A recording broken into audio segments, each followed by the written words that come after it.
Бүгінгі көңіл күйлерің қандай? Тамаша! Олай болса, осы тамаша көңіл күйімізбен қазақ тілі сабағымызды шаттық шеңбері арқылы бастайық.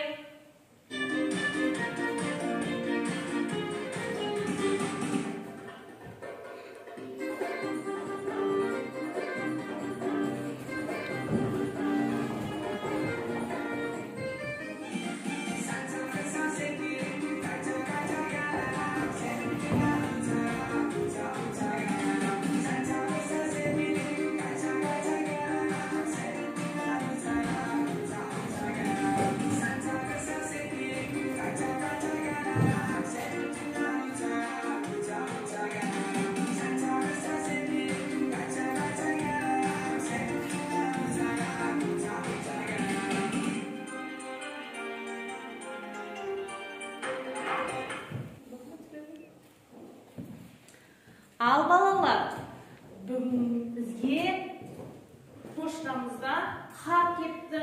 Сол хатты алып көрейік. Хатта не жазылғанын біз әлі білмейміз. Солай ма балалар? Иә. Ал енді олай болса, бүгінгі сабағымызға балалар конверт сұрақ кетті. Кәне осы конверт сұрақты біз не істейміз? Жауап берейік. Жауап берейік. Кәне балалар конверт сұрақты сендерменен бірге отырып ашайық. Міне, балалар бізге сұрақтар кетті. Ал қане, кім сұрақтарға жауап береді? Келе ғой айташы. Тамаша, келе ғой. Нұрлыбек. Етістік деген не? Етістік деген заттың іс-қимылын білдіретін сөзді етістік деп атайды. Етістіктің сұрақтары не істеді, не қылды, қайтты? Тамаша, ал енді Нұрлыбекке қошемет балалар. Жақсы, Нұрлыбекке қошемет. Ал енді келесі сұраққа кім жауап береді? Кәне, Айсезім келе ғой.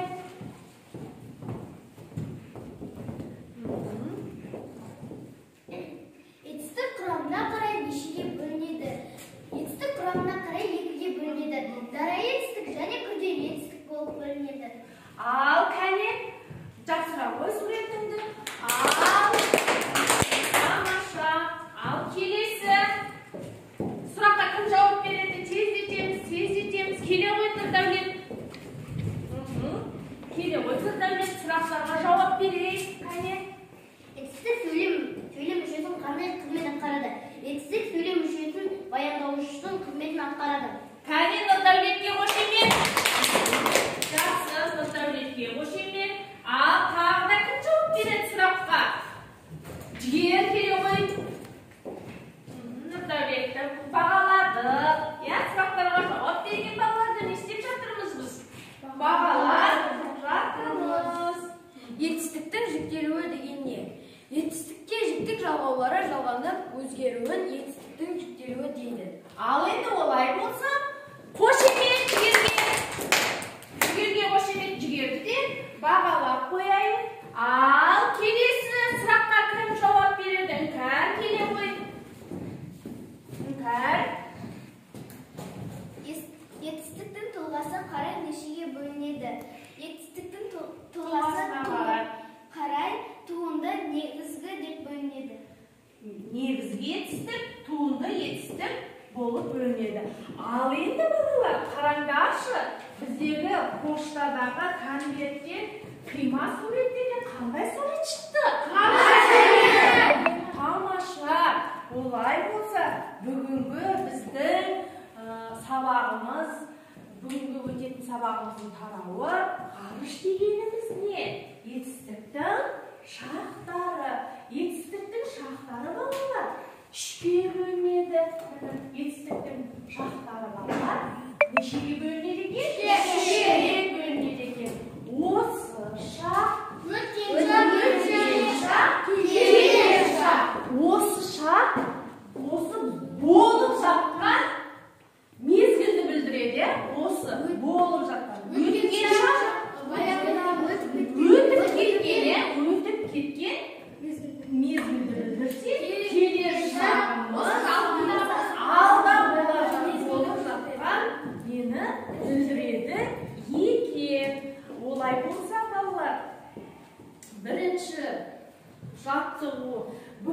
сабағымыздың критерийі тыңдалған материал бойынша тірек сөздерді белгілейді және етістіктің шақтарын анықтауды берілген тақырып бойынша ой қорытып жасай аламыз.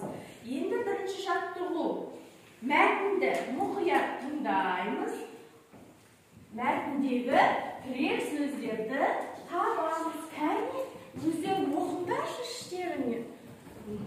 Жақсы. Мәтінді оқып болсақ балалар, осы мәтіндегі тірек сөздерді табайыншы. Кәне, кім табады? Арнұр, қаралады. Тағы Мәлен. Жатады. Жетеді. Аяулым. Жақсы. Мәтіндегі тірек сөздерді біз не істедік? Дескриптор бойынша бірінші жаттығуды не істедік? Таптық. Тамаша. Екінші жаттығудағы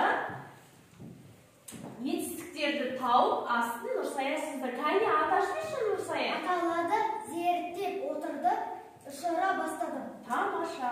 Ал енді жақсы, жарайды. Нұрсаяға қошемет балалар. Жақсы. Олай болса, келесі жаттығуға қарай.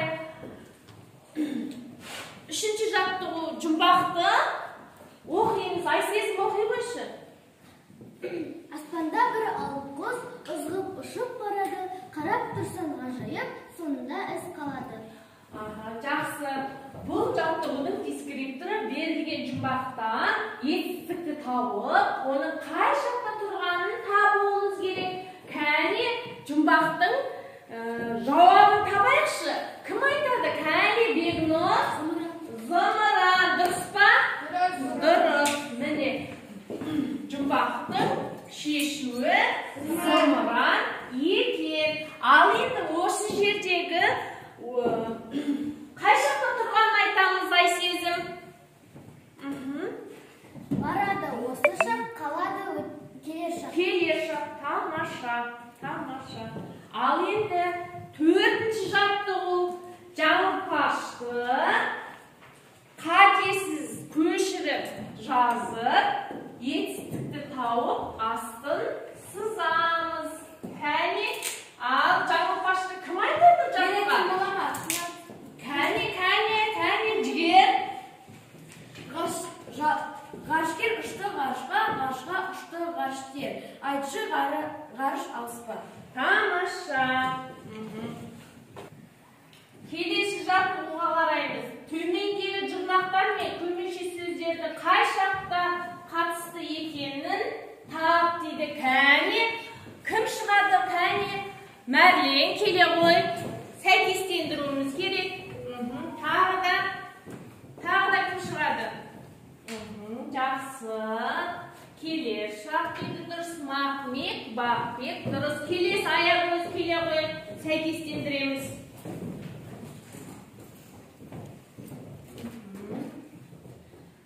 Ал келесі аяулым келе ғой.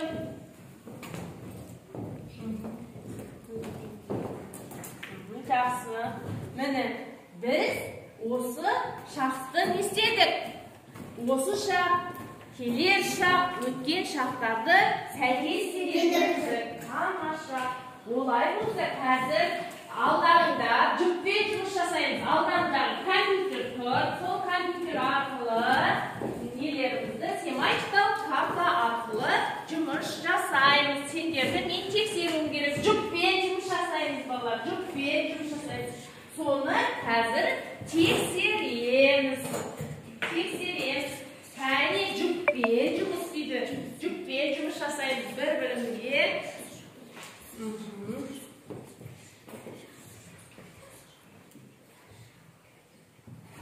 Жүкпен жұмыс жасаймыз.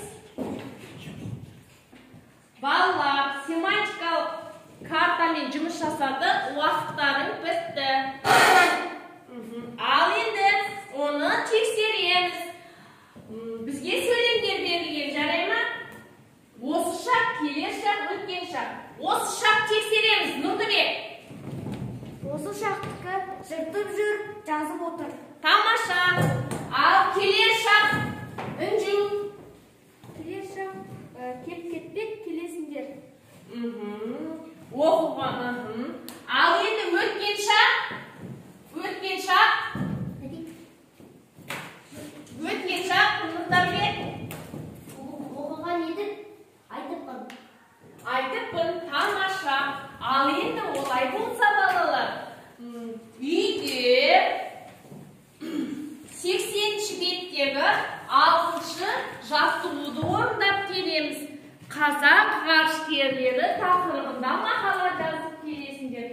бүгінгі сабаққа кері байланыс жасаймыз.